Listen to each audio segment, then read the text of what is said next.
Tengo mucho gusto de iniciar hoy la grabación de esta serie de clases. Esto es un curso de metodología de investigación que involucra epidemiología clínica, medicina basada en evidencia, con el concepto de bioestadística y que he impartido a lo largo de muchos años, ya van más de 15 años, en diversas universidades, tanto públicas como privadas. Y quiero hacer toda esta serie de clases en forma gratuita porque creo sinceramente de que este conocimiento debe estar a disposición de todas las personas. Van a estar los canales y las preguntas abiertas para que el que desee pueda preguntar o hacer la acotación que quiere. Muchos se preguntarán por qué estoy haciendo estas clases. Yo soy cirujano plástico, pero también soy epidemiólogo clínico, tengo un magíster en epidemiología, que básicamente habla de todo el tema de cómo hacer investigación clínica. Así que vamos a hacer toda esta serie de clases que van a estar disponibles en forma gratuita, sin ningún costo en YouTube, para el que quiera verlas y comentarlas y compartirlas, que es la idea. Ese es mi correo electrónico, el que quiera puede escribirme y podemos ver si tiene alguna duda o alguna aporte o sugerencia. Bueno, lo primero es por qué investigamos, ¿cierto? ¿Por qué investigamos? Perdonen que hable mucho de los médicos, pero como soy médico tiendo a hablar de médicos, pero esto es, por supuesto, válido para para todas las personas que trabajan en salud. Y a veces hay razones que pueden ser para quedar en una residencia, o porque el jefe te pide que haga investigación, porque es rico publicar un paper y ir a la faculty dinner de los congresos, o algunas personas para mejorar el currículum vitae o tener mejores trabajos. Pero es importante tener presente que al menos en nuestro país hay poca cultura de investigación. Ya nuestro modelo de enseñanza se basa en un modelo que se llama napoleónico, que básicamente todos los profesionales somos mano de obra calificada, más o menos calificada dependiendo del grado de instrucción que tú tienes, digamos. Pero eso es un modelo de educación. Hay muchos modelos de educación, está el modelo inglés, el modelo alemán, etcétera. Y Chile eligió el modelo bonapartista en algún momento, en que tiene estas características. Entonces lo que se te enseña es más que nada a, a hacer funciones, pero no hacerte muchas preguntas. Si la mayoría de nosotros cuando éramos pequeños, estábamos en el colegio, nos preguntaban, nos enseñaban cómo interpretar un cuadro. Mira, este es un cuadro de arte y tú tienes que, significa esto. Y si tú ponías una hipótesis alternativa, ya era un niño un poco raro y te mandaban quizás a la psicopedagoga o te decían, no, esto es esto. Entonces, en nuestros países, sobre todo latinoamericanos, existe poca cultura de investigación. No tenemos la costumbre de cuestionarnos el porqué de las cosas. Y muchos pensamos que al cuestionar un conocimiento estamos ofendiendo al que nos enseña o algún tipo de acción mala, y todo lo contrario, es bueno cuestionarnos y seguir lo mejor. Se nos enseña a obedecer y seguir patrones y no a cuestionar el conocimiento.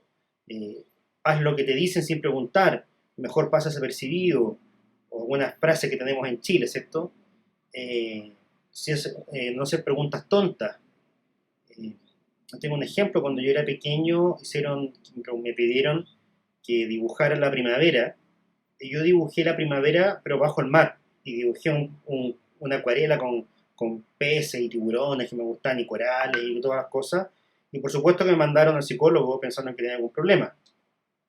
En la universidad lo mismo, en general nos enseña cómo investigar, y también en la vida, no, no se puede, no sé cómo, muy caro, no hay financiamiento, no tengo tiempo, nadie me ayuda, eh, muy difícil. Pero bueno, eh, entonces tampoco como pensamos en investigación nos planteamos proyectos grandes, o sea, construyamos un acueducto que vaya del sur al norte para regar el desierto, o un complejo deportivo de lujo en Chile, o hagamos estudios multicéntricos, o hagamos revisión sistemática y metaanálisis. Y son cosas que se pueden hacer, o sea, seguimos el acueducto California, seguimos los oleoductos de Medio Oriente, tienen miles de kilómetros, son cosas que son totalmente factibles, pero acá ni siquiera se nos ocurre cómo hacerlas, ni siquiera se nos ocurre plantear la pregunta, en nuestras autoridades tampoco lo hacen. Bueno, no quiero hablar de política, pero son cosas que se pueden hacer. Por ejemplo, este es un auto, un super deportivo, se llama el Lycon Hypersport, que es un auto que va de 0 a 100 km por hora en 2.8 segundos, y que se fabrica en el Líbano, que es un país muy pequeño, de ingreso medio, incluso menor al de Chile, con menos habitantes que Chile, y son capaces de hacer este auto. O sea, si ellos pueden, ¿por qué no nosotros?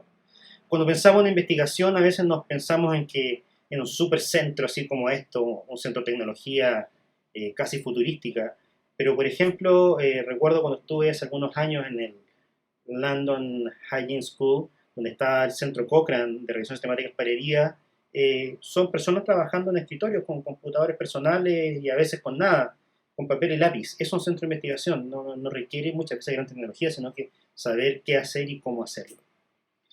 Entonces, como dijo Sir Ernest Shackleton, este proceso de investigación es un proceso duro y difícil y árido, pero yo creo que se puede hacer y mientras más personas lo hagamos es mejor. Entonces, ¿para qué investigamos? ¿Qué es la investigación? Es para concebir la posibilidad de alcanzar la exactitud, tratando de cuantificar datos para buscar respuestas universales, precisas, generalizables y verificables a través del método científico. Y esto a través de algunos supuestos, ¿ya? Se supone que existe una realidad caracterizada por un espacio-tiempo que podemos medir, que el universo funciona como un gran mecanismo de reloj donde toda causa produce un efecto y todo efecto tiene una causa, que en la realidad existen fenómenos observables y verificables que permiten acercarse de una forma sistemática al conocimiento de las causas, y que al conocer estas causas vamos a poder predecir estos efectos y controlarlos, ¿cierto? Entonces, si podemos explicar algo, podemos predecirlo y podemos tomar una acción.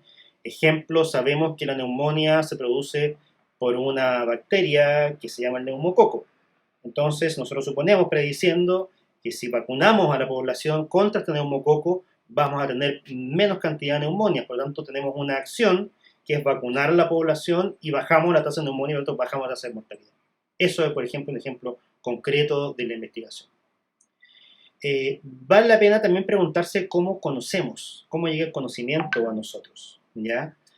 Hay varias fuentes del conocimiento. El conocimiento se divide en vulgar y conocimiento científico.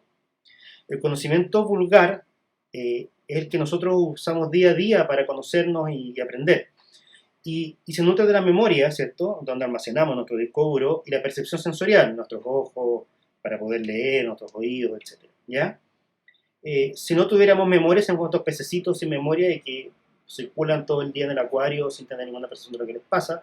Y si no tenemos cómo almacenarnos, seríamos como un computador que se apaga y pierde todo, ¿cierto? Como que se te borra el disco duro. Y el conocimiento científico, a diferencia, es sistemático, o sea, sigue una serie de cosas ordenadas para llegar a una conclusión y poder nutrirse, ¿ya? Y el problema es cuando adoptamos el conocimiento vulgar y lo tomamos como que fuera científico. Por ejemplo, hasta 1492 todos sabían, y digo bien entre comillas, porque los griegos sabían que no era así, pero bueno, eh, eh, todos sabían que la Tierra era plana, hasta que Cristóbal Colón demostró su felicidad, aunque no lo supo y fue después Américo Vespucio, pero bueno. Hasta 1542 el Sol giraba alrededor de la Tierra y todos sabían eso, hasta que Nicolás Copérnico descubrió lo contrario. Y todos dijeron, bueno, ok, la Tierra no es plana, el Sol no gira alrededor de la Tierra, pero sí que somos el centro del universo. Y no, Galileo Galilei dijo lo contrario y fue perseguido por la Iglesia por esto. Y esos ejemplos ponemos como antiguos, pero no son tan antiguos. Hasta el 2002 a mí se me enseñó de que la terapia hormonal de reemplazo en las mujeres prevenía la enfermedad cardiovascular y prevenía una serie de cosas. Después el estudio Hui, en que demostró que efectivamente era todo lo contrario. Bueno, eso ha tenido algunas controversias, etcétera, pero el conocimiento está cambiando. La mitad de las cosas que sabemos actualmente se van a demostrar que no son así en los años futuros. Entonces hay que tener estas precauciones. ¿Cómo define la ciencia la Real Academia Española? Define el conjunto de conocimientos obtenidos mediante la observación y el razonamiento sistemáticamente estructurados de lo que se deducen principios y leyes generales. ¿Ya?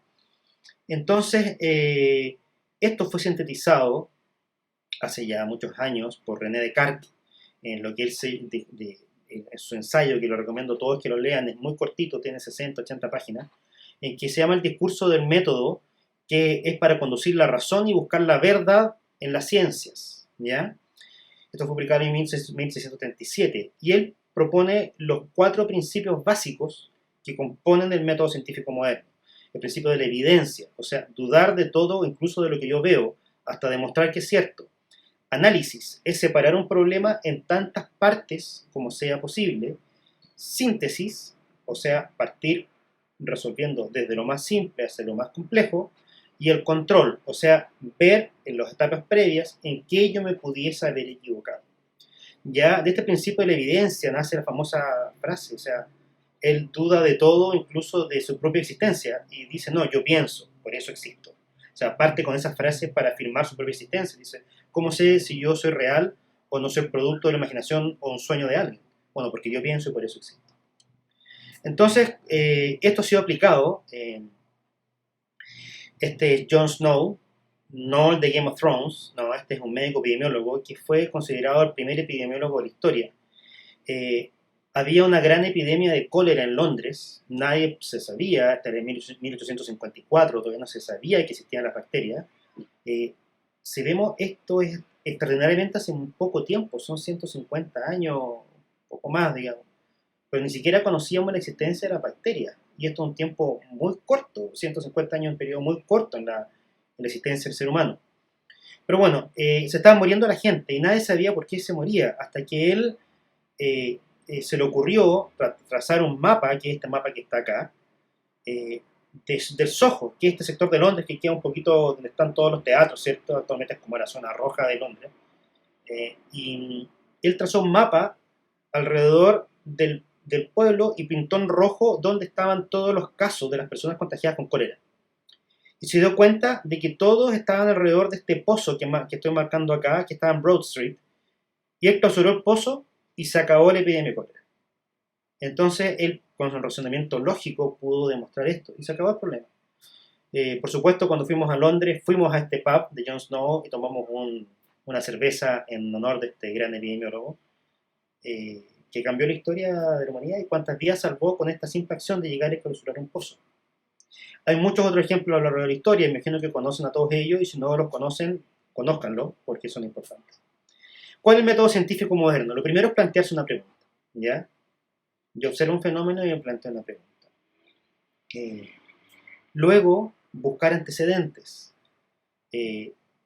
Lo más probable es que alguien ya se haya hecho la misma pregunta y ya haya tratado de contestarla. Es muy frecuente la arrogancia que tenemos los médicos, los científicos.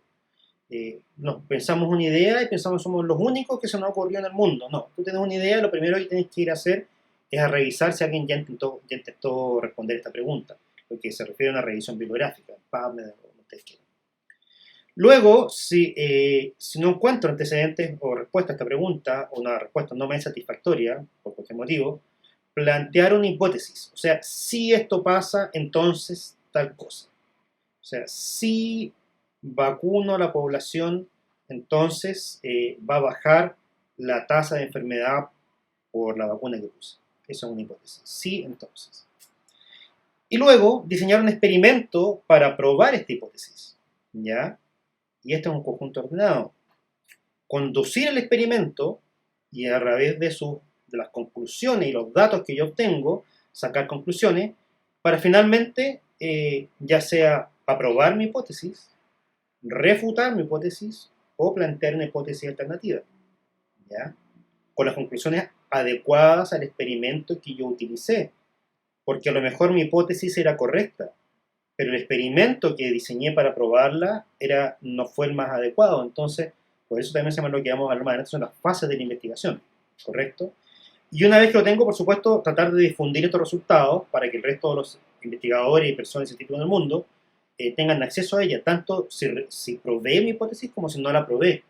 Porque también existe lo que se llama los sesgos de publicación, o sea, las revistas científicas tienden a difundir lo que es positivo, los experimentos que resultan, pero no los que no resultan, y ambos son igualmente importantes de conocer, ¿ya? Y esto se aplica en método científico para problemas simples y para problemas extremadamente complejos, ¿ya? Por ejemplo, y todo esto es la base del modelo científico positivista que usamos en general en medicina, no es el único, ¿ya? Siempre se pregunta, y muchas veces escucho la pregunta, oye, ¿sabes qué? Es que nadie ha demostrado que si yo me tiro de un avión y sin paracaídas me voy a matar.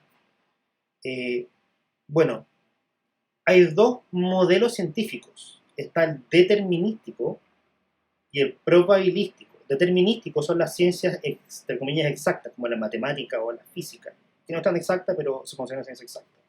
Y por ejemplo, la ley de gravedad, ¿ya? O sea, si yo agarro mi teléfono y lo suelto, se va a romper más de lo que está, claro, y yo sé que va a caer, eso es determinístico. Pero hay cosas que son probabilísticas, que tienen un error y que son susceptibles del azar. O sea, si yo suelto mi teléfono, yo sé que va a caer, pero no sé dónde va a caer. Y si yo trato de predecir en qué lugar va a caer y pongo una X, tal vez caiga justo ahí y tal vez caiga un poco al lado. Entonces, eso ya es un modelo probabilístico. Y toda la medicina en general es probabilística. Llega un paciente que tiene tos y fiebre, y yo pienso, bueno, puede tener una neumonía, voy a darle antibióticos y lo más probable es que se mejore. Pero puede que no sea una neumonía, puede que sea un tromboembolismo pulmonar o puede que sea un cáncer. Y puede que sí sea una neumonía, pero que el medicamento que yo le di igual no le sirva. Porque sea resistente, o sea, otro microorganismo, y puede tener un desenlace malo, a pesar de yo haber hecho lo que yo creí que era correcto, o lo que la ciencia decía que era correcto, porque no toda la medicina y muchas otras cosas son probabilísticas, no determinísticas, o sea, dependen del azar y de muchas cosas que actualmente no conocemos. Por lo tanto, frente a cualquier observación, científicamente hablando, nosotros tenemos tres observaciones posibles: si es real, si es un sesgo o si es azar. Yo puedo estar viendo algo, o sea, yo vi a un paciente, le di un medicamento, el paciente se mejoró. Yo puedo decir, oh, soy un médico fantástico, hice lo correcto. Pero no, puede que el paciente, yo pensé que era una neumonía y le di amoxicilina con ácido clavulánico y el paciente en realidad tenía un resfrío y sí iba a mejorar igual, aunque yo no hiciera nada. ¿Ya? Entonces yo puedo creer algo, pero no ser cierto. Puede ser un sesgo o puede ser azar. ¿Ya? Es cierta, recordar a Descartes con su principio de la evidencia, puede ser falsa. Y el sesgo se define como una desviación sistemática de la realidad. O sea, yo hago un estudio, pero por algún error en el diseño metodológico de mi estudio o en la conducción, saqué conclusiones que eran erróneas. Ya en este momento, con la pandemia del coronavirus, vemos montones de estudios sesgados y montones de cosas producto del miedo que todos tenemos, ¿cierto? O puede ser falsa por el azar. Y esto viene con la dispersión de los datos.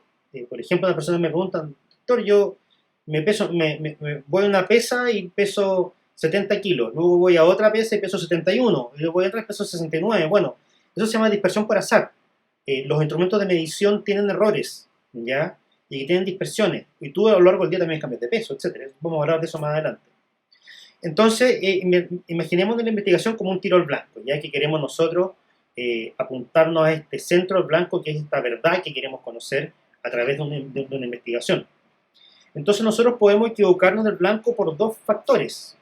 Uno es por sesgo, o sea, que sistemáticamente no le apuntamos al centro, sino que apuntamos a otro lado de este blanco, ¿ya? No le apuntamos porque siempre nuestros dardos van equivocados, y esto es lo que se llama una desviación sistemática de la realidad. Y esto es el sesgo, que es el error, el peor error que pueden tener los estudios. Todo estudio tiene algo de sesgo, no existe ningún estudio que nadie ha hecho en la historia de la humanidad que no tenga ningún tipo de sesgo. Pero hay sesgos que son más importantes, sesgos que son menos importantes, y vamos a hablar de eso más adelante. En cambio, este es el error por azar. Si se fijan, están estos dardos que estamos tirados, estas balas, lo que quieran disparar, distribuidos en forma uniforme alrededor del centro. Y son distintos. Si fijan, el sesgo nunca nos va a llevar a la realidad.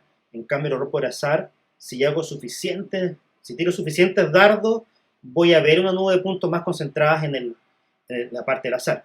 Eso es lo peor escenario, que tengamos error por sesgo y azar. Lo bueno es que con el azar, con metodología estadística, podemos llegar a este escenario, o sea, podemos acercarnos a la realidad. Pero cuando hay sesgo, no tenemos ninguna forma de acercarnos a la realidad y vamos a tener conclusiones que son totalmente equivocadas. Y el problema en la vida real es que es esta: tiramos dardos, pero en realidad no sabemos dónde está el centro, porque no conocemos esta verdad, y es lo que tratamos de averiguar e investigar a través de la investigación. ¿Ya? ¿Cómo controlamos el error? El sesgo, a través de conocer los diseños de investigación y cómo se hacen y cómo se interpretan. Y el azar, a través de la estadística y conocer, saber interpretar la estadística. ¿Ya? Y esto lleva a la anatomía de la investigación clínica. Toda investigación clínica tiene las mismas partes, por eso me refiero a anatomía. Tiene más partes y tiene una pregunta de investigación, que se vea qué pregunta va a responder el estudio. Hay un significado, o sea, ¿por qué es importante responder esta pregunta? O ¿por qué intentos han habido de responderla previamente, ¿cierto? Un diseño epidemiológico, o sea, cuál va a ser la temporalidad aproximación epidemiológica, cómo va a ser estructurar el estudio, los pacientes que va a tener, cómo los voy a elegir a estos pacientes, cómo voy a tomar la muestra, variables, qué mediciones se van a hacer, variables predictoras, variables confundentes y variables de resultados, y qué estadística voy a usar para mi estudio, ya cuántos pacientes va a tener y cómo se van a analizar estos datos que yo obtengo.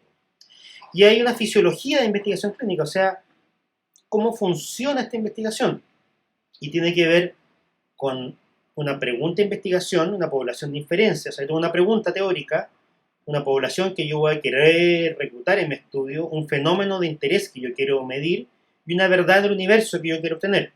Para eso voy a hacer un diseño de investigación que por supuesto está sujeto a un error sistemático y error aleatorio. Y para esto voy a diseñar un plan de estudio con una población que yo quiero reclutar y con variables que yo voy a medir para llegar a una verdad en el estudio. Y si ven, esto ya puede ser distinto de lo anterior, o sea, esta población deseada no necesariamente la población de inferencia, y estas variables deseadas tal vez no midan también este fenómeno de interés que yo quiero medir. Y después yo tengo que hacer este estudio que yo hice en papel antes de partir, y tengo que conducirlo, hacerlo en la vida real. Y voy a terminar con el estudio que resultó, que tal vez no era igual al que yo planifiqué, por los sujetos que entraron a mi estudio, que tal vez eran no igual a esta población deseada, que a su vez era distinta a esta población de diferencia, con las medidas que resultaron, a lo mejor el instrumentos no estaban tan buenos, etcétera, y por los resultados de este estudio, y por todos estos procesos de error sistemático aleatorio, puede que estos resultados sean distintos a esta verdad del universo que yo quería ver. Y por eso, a través de minimizar este error sistemático y minimizar el error aleatorio, vamos, ojalá, a obtener resultados lo más cercanos posibles a la verdad en el universo. Hay dos grandes paradigmas de la investigación, y muestro por eso esta figura que, si ustedes la ven, puede ser una copa o pueden ser dos caras. Existen dos grandes paradigmas, el cuantitativo y el paradigma cualitativo. Son dos formas distintas de ver y enfrentarse a la realidad. No es uno mejor que otro, no son superiores, son formas distintas. Y uno es un modelo positivista, ¿ya? El modelo cuantitativo, que más usamos en ciencia, tiene que ver con medir el qué, el cuándo, el dónde. En cambio, el cualitativo, que se usa más en la antropología y las ciencias sociales, busca explicar el cómo y el porqué de un fenómeno. Son cosas distintas que no hay que mezclar. El cuantitativo mide, describe, asocia, busca causa-efecto. En cambio, el quali explora multicausalidad y modelos de interdependencia entre las cosas. El cuantitativo segmenta la realidad en partes, en cambio el cualitativo es más holístico, trata de dar un enfoque más global a las cosas. El cuantitativo es deductivo, va de lo general a lo particular, en cambio el cualitativo es inductivo, va de lo particular a lo general. El cuantitativo tiene siempre una hipótesis previa al estudio, en cambio el quali, la hipótesis emergen de los datos. Ya, por lo mismo, el cuantitativo, tiene un diseño científico preestablecido. En cambio, el cualitativo, el diseño va a poder ir cambiando a medida que tú obtienes los resultados de tu estudio. ¿Ya? Ejemplos clásicos, los diseños cuantitativos en salud, los estudios de prevalencia, incidencia, diagnóstico, estudios randomizados, metaanálisis, etc. En cambio, en el cualitativo se llaman estrategias, que es la fenomenología, por ejemplo, la etnografía, una biografía, un estudio de caso, etc. ¿Ya? La metodología cualitativa busca comprender los significados desde la perspectiva de un individuo y comprender contextos, por ejemplo, cómo se desata la crisis social de Chile el 18 de octubre del año 2019. ¿Qué factores contribuyeron a esto? Es un estudio cualitativo, eso no es un estudio cuantitativo. Tiene que ver con comprender un proceso, ¿ya? Cómo ocurrió un determinado fenómeno, cómo ha sido la experiencia de una persona. Mira, cómo ha significado para las autoridades de salud, en lo personal, enfrentar esta pandemia de coronavirus, por ejemplo. Cuáles son las condiciones que detallan un fenómeno, cuáles son las reacciones a un suceso, etc. Eso responde en la metodología cualitativa, ¿ya? Y tiene distintos propósitos, por ejemplo, la tradición fenomenológica, que es describir un sujeto, un fenómeno, cómo ha sido vivido de la perspectiva de otro individuo, cosa que tú al leerlo, al estudiarlo, puedas ponerte en los pantalones del otro, o sea, puedes comprender en una situación determinada. ¿Qué significa ser un voluntario de paz en misiones de la ONU? ¿Cuál es la experiencia de participar en un colegio, por ejemplo, para un discapacitado? Bueno, un colegio, entre comillas, normal. ¿Cuál es la experiencia de una persona con discapacidad al enfrentarse a ese colegio? ¿Cómo cambia la vida de una persona que está a punto de morir? ¿Qué entendemos por calidad? Por ejemplo, ¿qué entienden por calidad las personas que van a un servicio de urgencia? Que puede ser distinta a lo que pensamos los médicos, por ejemplo. Eh, ¿Por qué los familiares donantes de órganos rechazan la donación al momento de procurarla? Todos esos son estudios preguntas que deben ser respondidas de la tradición cualitativa, eso en base a la fenomenología. También está la tradición etnográfica, por ejemplo, que es comprender cómo se comportan culturas o contextos, ¿ya? Por ejemplo, cómo el proceso de institucionalización de las personas de tercera edad en una casa de reposo, que está pasando alguien con una moto gigantesca al lado, así que estamos esperando. ¿Cuál es ese proceso? ¿Cuáles son las condiciones de medio ambiente que pudiesen ayudar o explicar su adaptación, etcétera? ¿Ya? Incluso la teoría de evolución tiene mucho de cualitativo más de cuantitativo, como la generación de teorías, por ejemplo. Etcétera. Entonces, nuestro curso va a estar principalmente enfocado a los diseños cuantitativos, que son mi área de expertise mayor. Si bien he conducido varios estudios cualitativos, pero mi área de expertise principal es esta. Y se clasifican en estudios primarios, como estudios descriptivos, ya sea incidencia o prevalencia, estudios analíticos, que a su vez se dividen en observacionales y experimentales, como los estudios de caso y controles o ensayos clínicos aleatorios. Y los estudios secundarios en vez de estudiar pacientes, estudian otros estudios, como estudios de metaanálisis, costo-minimización, costo-efectividad, costo-utilidad y costo-beneficio. ¿Ya? El enfoque de la epidemiología clínica es un poco distinta y tiende a enfocarlo de la misma forma que vemos pacientes. O sea, primero hacer un diagnóstico, luego un pronóstico, dar una terapia, buscar una etiología y eventualmente hacer un análisis económico de salud, que vamos a hablar un poco más adelante de eso.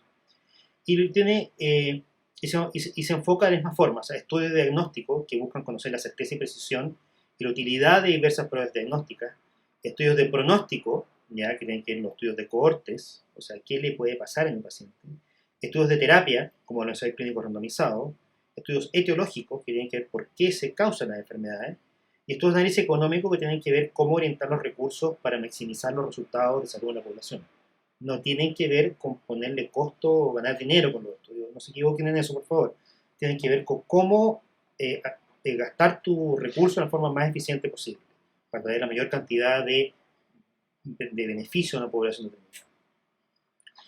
¿Existe la fusión de los paradigmas? Sí, existen, como la generación de escalas, evaluación de factores y generación de indicadores. Puede que hablemos más adelante de eso. Bueno, esta es la primera clase. Estoy abierto a que me manden sus preguntas y sus comentarios a través de aquí del canal de YouTube. Espero que les haya servido de utilidad y prontamente estaremos con la segunda clase. Hasta luego.